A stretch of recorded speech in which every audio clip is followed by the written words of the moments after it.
Բարև ձեզ սիրելի ընկերներ, ձեր հետ Անահիտն էր։ Ուզում եմ ձեզ պատմել շատ լավ միջոցի մասին բորբոքված քթի բուժման համար։ Սա բնական բուսական միջոց է, ունի հզոր հակաբակտերիալ և հակաբորբոքային գործողություն, լավ է ցավազրկում, ինչը շատ օգտակար է բորբոքված քթակթային խոռոչի դեպքում, ինչպես նաև բացում և հեշտացնում է քթով շնչելը։ Հենց այն ամենը, ինչ մեզ պետք է բորբոքված քթակթային խոռոչի ժամանակ, երբ ամեն ինչ ցավում է, այրում է, դժվար է շնչել և նույնիսկ դժվար է մտածել։ Նման պահերին իհարկե ուզում ես ինչ-որ կախարդական հապ, որ ամեն ինչ անմիջապես դադարի։ Սովորաբար դեղատներից առաջարկում են քթի սփրեյներ կամ կաթիլներ և հակաալերգիկ հաբեր, բայց այդպիսի դեղերը միայն ախտանիշներն են հանգստացնում և դա էլ մասամբ, դեռևս բարբարոսական եղանակներով։ Հավանաբար բոլորը գիտեն, որ քթի սփրեյները առաջացնում են կախվածություն։ Մեկ անգամ քիթդ բացեցիր և այդտեղից ազատվելը շատ դժվար է դառնում։ Բացի այդ, դրանք չորացնում են քթի լորձաթաղանթը, ինչը վատ է, որովհետև քթակթային խոռոչի խոնավությունը մասամբ խոչընդոտում է անցանկալի բակտերիաների ներթափանցմանը թոքեր։ Երբ հիվանդանում ենք քթակթային խոռոչում, հիվանդություն առաջացնող միկրոբների քանակը մեծանում է։ Օրգանիզմի առաջին պաշտպանական ռեակցիան քթից ազատությունների ավելացումն է։ Դրանց հետ միասին քիթը մկրվում է տարբեր վարակներից, իսկ մենք սովոր ենք օգտագործել քթի սփրեյներ։ Քիթը բացվեց, չորացավ, ոչինչ չի հոսում և կարծես թե լավ է։ Բայց լավ չէ, որովհետև քթի մեջ միկրոբները շարունակում են բազմանալ, և նրանց այլևս ոչինչ չի խանգարում թոքեր ընկնել։ Եվ փոքրիկ մրսածությունը ավելի մեծ հավանականությամբ կարող է վերածվել բրոնխիտի կամ թոքաբորբի։ Հետո մենք զարմանում ենք, ինչպես է այդպես ստացվել։ Կան նաև հակաալերգիկ հաբեր, որոնք հանում են այտուցը և քթի փակվածությունը, բայց դրանք աշխատում են լյարդի միջոցով։ Իսկ ինչու մեզ պետք է լրացուցիչ բեռ լյարդի վրա։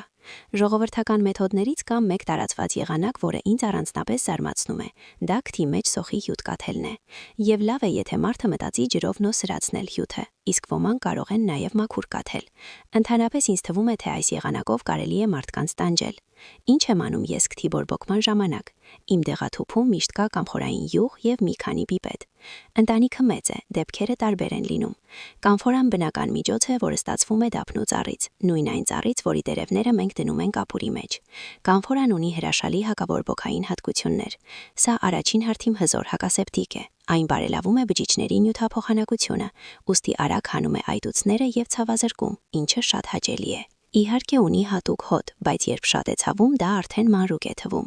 Իսկ այժմ, եթե քթակթային խոռոչն արդեն ուժգին բորբոքվել է, ես կաթացնում եմ կամֆորային յուղը քթի մեջ մի քանի անգամ անընդմեջ, 1 ժամ ընդմիջումով։ Կաթեցրի 1-1 կաթիլ յուրաքանչյուր քթանցքի մեջ և անմիջապես զգացվում է թեթևացում։ Քիթը բացվում է, անհետանում են ցավոտ զգացողությունները։ Բայց եթե բորբոքումը ուժեղ է, ապա դա երկար չի տևում։ Այդ դեպքում 1 ժամ հետո կրկնում եմ կաթումը և կրկին զգացվում է թեթևացում։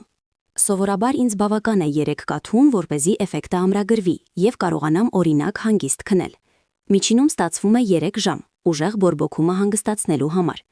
Բայց եթե բորբոքումը թույլ է եղել, ապա բավական է 1 կաթում։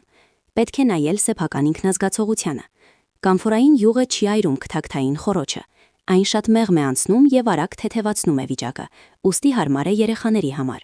Այն չի չորացնում լորձաթաղանթը, ուստի որոշ ժամանակ հետո կարող է մնալ հոսող քիթ, բայց այն այլևս չի անցնի դեպի թարախային կանաչ արտադրություններ, որովհետև կամֆորան սպանում է միկրոբներն ու բակտերիաները։